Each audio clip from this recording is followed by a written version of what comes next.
Hola, ¿qué tal a todos? Les vamos a presentar a continuación el proyecto que consiste en el embalaje de latas. Los integrantes somos Leonardo Chicaiza y David Díaz. El docente asignado para esta asignatura es el ingeniero Francisco Terneus. A continuación voy a indicarles cada uno de los componentes utilizados en este sistema. Como primer punto, nosotros tenemos en el número 1 que podemos observar, tenemos una unidad lineal. Como número 2 podemos observar el carro elevador, que es el que va a levantar las ventosas, que a la vez van a levantar las latas. Como 3 podemos ver un actuador giratorio. En el número 4 podemos observar las ventosas que ya mencionamos. Como número 5 podemos ver la guía lateral, que va a ser la que va a traer las latas. Como número 6 tenemos el cilindro de bloqueo, que va a ser el que separe el número de latas que van a levantar las ventosas. En el número 7 tenemos la bandeja de avance por vibración, que está aquí. Número 8 tenemos la caja con compartimientos, que es en donde se van a ubicar las latas una vez que son traídos por el carro elevador y el eje de la unidad lineal. Como número 9 tenemos las columnas de apoyo, que van a ser dos. 10 tenemos el arrastrador, que viene a ser el separador que va a ser el que lleve la caja de compartimientos. Como número 11 tenemos la cinta de transporte segmentada, que es parte de la que es parte del arrastrador, perdón. Y como número 12 tenemos el pie, que podemos observar aquí. Y como último también tenemos el gancho de avance, que es el que va a hacer mover al arrastrador. A continuación vamos a detallar el funcionamiento en SolidWorks. Ahora, una vez que tenemos el ensamble totalmente listo, vamos a proceder al primer paso de funcionamiento. Es decir, una vez que hayan pasado las primeras 4 cajas, o en este caso las primeras 4 latas, va a proceder a salir el cilindro para evitar el paso de las siguientes latas. Así nosotros podremos restringir y que las ventosas únicamente escojan a las 4 latas para colocarlas en la caja de compartimientos. Como siguiente paso, se procederá a que bajen las ventosas.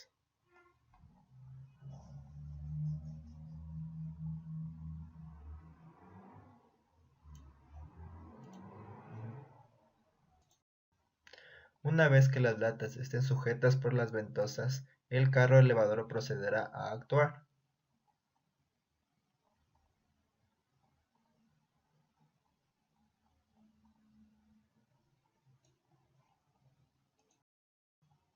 Podemos ver ahora cómo las 4 latas son transportadas mediante una unidad lineal hasta su posición adecuada para ser descendidas nuevamente en la caja de compartimientos.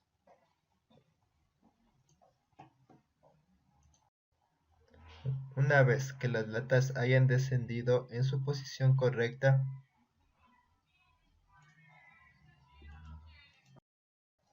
las ventosas dejarán de sostener a las 4 latas para que el carro elevador regrese a su posición original y a la vez sea transportado por la unidad lineal hasta llegar a su posición original desde un inicio para proceder a llevar nuevamente las 4 latas.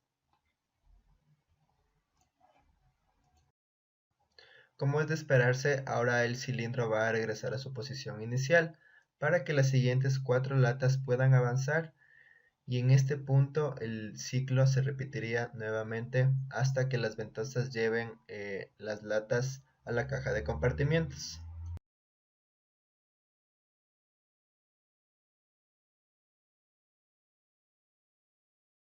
A continuación vamos a describir el circuito neumático del proceso. Como primer esquema tenemos el circuito de potencia, que consta de los actuadores que intervendrán en el proceso, como son cilindros, motores y ventosas. Como primero tenemos el cilindro separador, el cual es el encargado de separar las 4 primeras latas de la mesa vibratoria por donde descienden las latas para ser colocadas después en el pallet. Este es un cilindro doble efecto con posicionamientos magnéticos para saber el final y el inicio del cilindro. Como segundo cilindro tenemos un cilindro elevador, el cual alzará las latas mediante las ventosas que vemos mediante una bomba de vacío. Alzará las latas desde la mesa vibratoria hacia el eje de traslación. De igual manera, este cilindro es doble efecto con posicionamientos magnéticos para saber el inicio y el final del cilindro. Una vez elevadas las latas al eje de traslación, este eje de traslación, identificado como el cilindro sin vástago que vemos en la figura, este se trasladará hacia la siguiente posición para que una vez después de esto girado el motor, se coloque debajo del pallet y descienda nuevamente mediante el cilindro elevador, se desaccione la succión y haga el proceso inverso para volver a su posición original. Una vez acabado este proceso, el pallet se moverá un paso para continuar con la siguiente sección de la java. Este circuito de potencia consta, como todo proceso, de un paro de emergencia.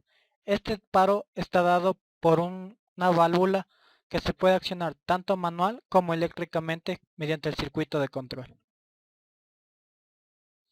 A continuación, el funcionamiento del circuito.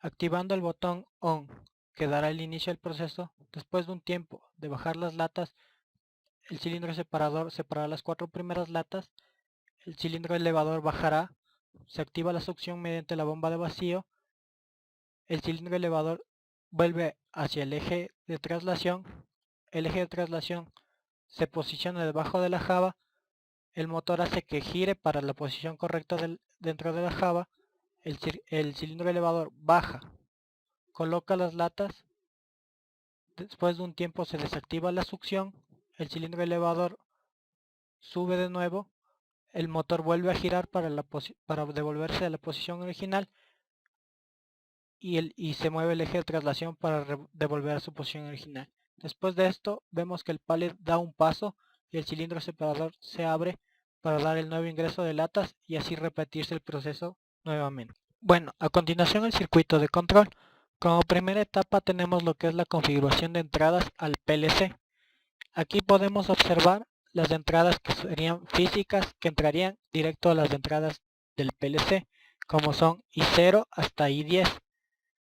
En la entrada I0 tenemos lo que es un pulsador normalmente abierto ON, el cual dará el encendido al sistema. Luego tenemos I1 y 2 que son A0 y A1, que no son más que los detectores de posicionamiento magnético del cilindro de separación. Y 3 y 4 que son B0 y B1 respectivamente, que son los detectores magnéticos del cilindro de elevación. Y 5 y 6 que son C0 y C1 respectivamente, que son los detectores magnéticos de posición del cilindro de traslación. Y 7 y 8 que son los detectores de posición magnético del cilindro del pallet. También tenemos lo que es la entrada I9, que es el apagado del sistema, y como I10 tenemos lo que es el paro general. Como segunda etapa tenemos dentro del control lo que es la lógica dentro del PLC. Hemos utilizado un método de paso a paso para realizar la lógica del PLC con las diferentes entradas del PLC, los contactos y las bobinas internas lógicas del PLC y hacer la lógica del programa, la cual vemos a continuación. Como podemos ver, tenemos 14 grupos, es decir, tenemos 14 etapas del proceso. Y tenemos lo que son los diferentes temporizadores para diferentes etapas del proceso.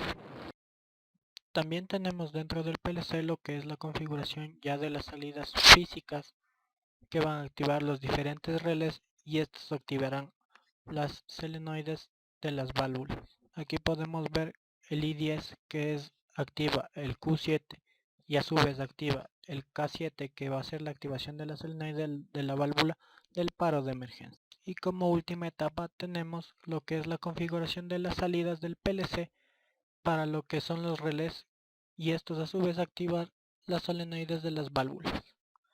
Como podemos ver, tenemos lo que son K1, K2, K3, K4, K5, K6 y K7, que son los Y1, Y2, que son las solenoides de las válvulas de los diferentes cilindros y motores de nuestro proceso. A continuación vamos a ver el funcionamiento del circuito de control. Como vemos, damos el pulso en lo que es el on y empieza a hacer el proceso uno por uno. Como vemos, es la activación paso a paso. Vemos cómo se activa bobina por bobina de los diferentes grupos, así hasta completar todo el proceso. Cabe recalcar que el proceso es continuo. Si no se detiene mediante el paro de emergencia o el off, este proceso seguirá continuamente sin parar. Y como última etapa tenemos lo que es el circuito de la conexión de las solenoides de las válvulas de nuestro proceso. Como podemos ver, cada una tiene un contacto normalmente abierto, que es de las diferentes acciones de los grupos. A continuación, el funcionamiento del circuito de las solenoides. Damos el encendido al sistema y comenzamos a ver cómo es que trabaja las diferentes áreas del proceso, las diferentes activaciones de las solenoides mediante los grupos de trabajo que se han propuesto. Y como último tenemos el funcionamiento conjunto de todos los esquemas, tanto como de potencia como de control. Damos en el on y vemos cómo empieza el proceso.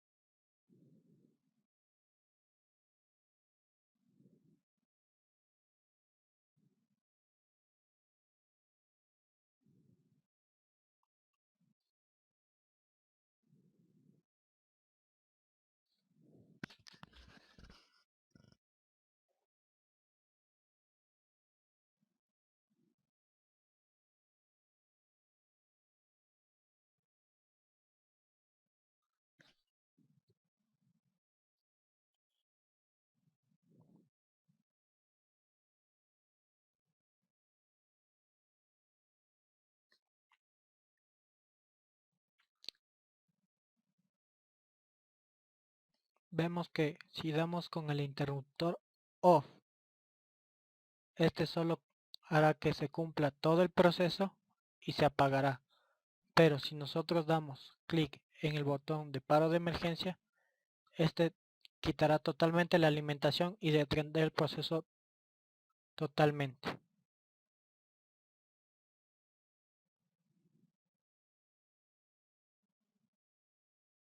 El paro de emergencia es muy importante, ya que si en el proceso se produce alguna falla, se detendrá todo el proceso inmediatamente para no tener, por seguridad del operador o de alguna persona que esté manejando la máquina. Una vez ya detectada la falla, se puede quitar el paro de emergencia y volver a la operación normal del proceso.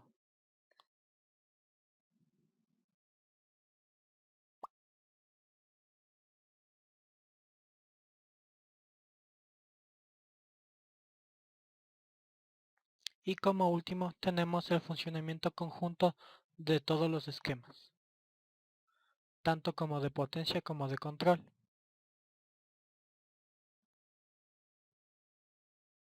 Damos en el on y vemos cómo empieza el proceso.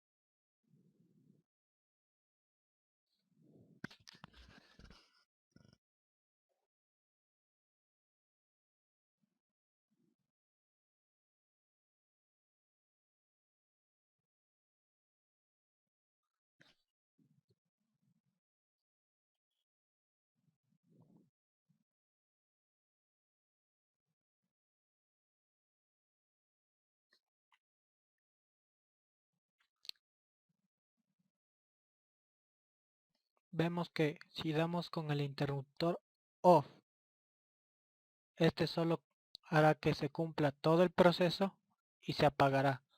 Pero si nosotros damos clic en el botón de paro de emergencia, este quitará totalmente la alimentación y detendrá el proceso totalmente.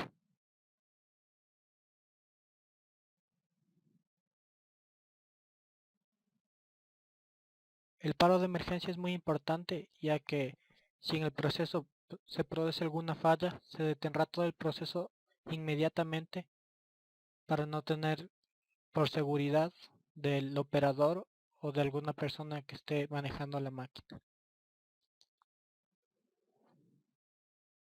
Una vez ya detectada la falla, se puede quitar el paro de emergencia y volver a la operación normal del proceso.